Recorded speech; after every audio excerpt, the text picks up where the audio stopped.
પલ express ન્યૂઝમાં આપનું સ્વાગત છે। સુરત આમ આદમી પાર્ટીમાં ભૂકંપ।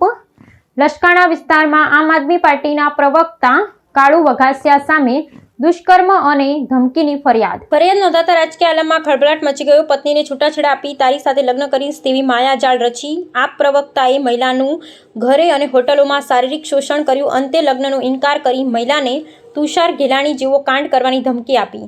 આખરે કાળુના ત્રાસ અને ધમકીથી કંટાળી મહિલાએ લસકાણા પોલીસ સ્ટેશનમાં ફરિયાદ નોંધાવી। આજ રોજ લસકાણા પોલીસ સ્ટેશનની અંદર ગુનો દાખલ થયો છે અને કાળુ વઘાસિયા નામના વ્યક્તિ આજથી 1.5 વર્ષ પહેલાં ફેસબુક દ્વારા મને સંપર્ક કર્યો હતો।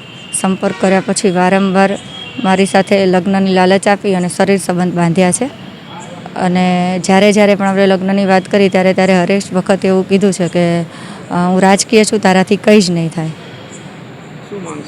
મારી એક જ માંગ છે પ્રશાસન પાસે કે આવા વ્યક્તિઓને જલ્દીથી પકડી અને કડકમાં કડક જે પણ સજા થતી હોય એ તાત્કાલિક ધોરણે કરવામાં આવે।